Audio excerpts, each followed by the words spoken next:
Gram सभा तीखमपुर के प्रधान पद के प्रत्याशी भाई अरविंद कुमार पांडे, जिनका चुनाव निशान करनी पर मोहर लगाकर भारी मतों से विजयी बनाए, जिनका एक ही निश्चय संकल्प है कि मैं तीखमपुर ग्राम सभा को विकसित कर और एक नई दिशा और दशा बदलने का जो व्यक्ति ने संकल्प लिया, उस व्यक्ति का नाम है अरविंद कुमार पांडे।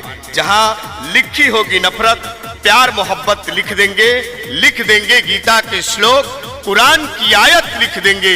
जो भारत माँ की आंचल पे डालेगा बुरी नजर, उसके सीने पे हम भारत भारत भारत। अरविंद पांडे जिंदाबाद जिंदाबाद जिंदाबाद। हमारा प्रधान कहता हो अरविंद पांडे जैसा हो, हमारा मोहरिया तान के धरती के निशान पे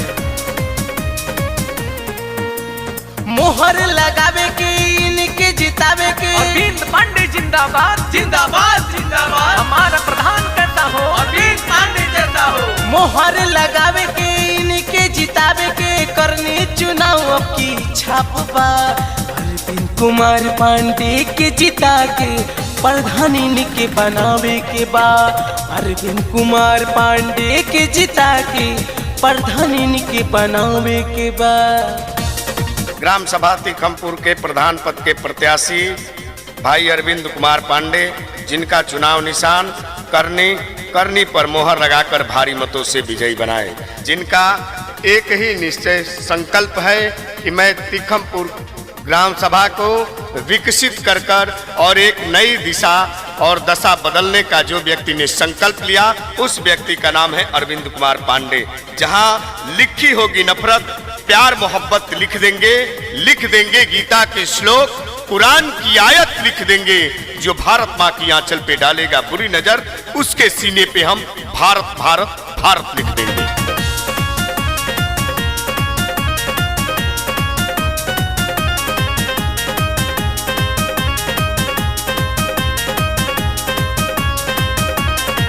अब की बेरी दे दी मौका, गाँव के सूरत बदल जाई। बाट अब इतिहास रची के ऐसन अवसर न आई, ऐसन अवसर न आई। अब की बेरी दे दी मौका, गाँव के सूरत बदल जाई। बाट अब इतिहास रची के ऐसन अवसर न आई। सगरो गाँव के मारी मोहर शान से मौसम बड़ा रंगीन बा। अरविंद कुमार पांडे के जिता के प्रधान इनके बनावे के बा। अरविंद कुमार पांडे के जिता के प्रधान इनके बनावे के बा।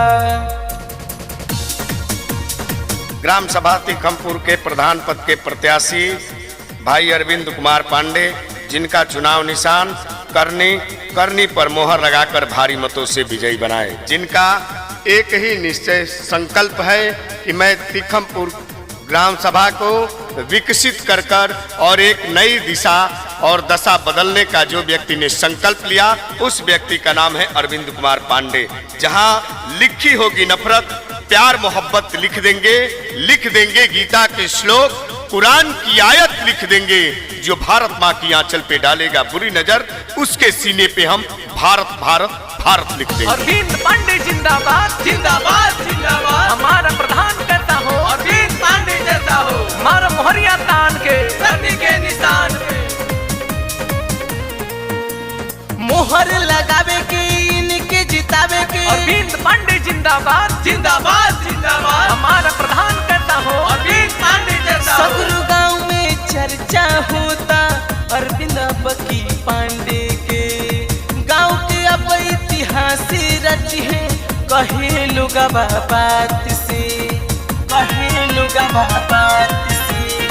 सगरो गाँव में चर्चा होता अरविंद बकी पांडे के। गाँव के अब की सुधारी है, कहे लोग बात से। छुई के चरण के भैया बहन के प्रत्याशी अब की बीचोड़ बा। अरविंद कुमार पांडे के जिता के प्रधान इनके बनावे के बा। अरविंद कुमार पांडे के जिता के प्रधान इनके बनावे के बा। मोहर लगावे के, इनके जितावे के। करनी चुनाव अब की छाप बा। अरविंद कुमार पांडे के जिता के प्रधान इनके बनावे के बा। अरविंद कुमार पांडे के जिता के प्रधान इनके बनावे के बा। अरविंद कुमार पांडे के जिता के प्रधान इनके बनावे के बा। अरविंद कुमार पांडे के जिता के प्रधान इनके बनावे के बा। ग्राम सभा तिखमपुर के प्रधान पद के प्रत्याशी भाई अरविंद कुमार पांडे, जिनका चुनाव निशान करनी पर मोहर लगाकर भारी मतों से विजयी बनाए, जिनका एक ही निश्चय संकल्प है कि मैं तिखमपुर ग्राम सभा को विकसित कर और एक नई दिशा और दशा बदलने का जो व्यक्ति ने संकल्प लिया, उस व्यक्ति का नाम है अरविंद कुमार पांडे। जहां लिखी होगी नफरत, प्यार मोहब्बत लिख देंगे गीता के श्लोक, कुरान की आयत लिख देंगे। जो भारत माँ की आंचल पे डालेगा बुरी नजर, उसके सीने पे हम भारत भारत भारत लिख देंगे।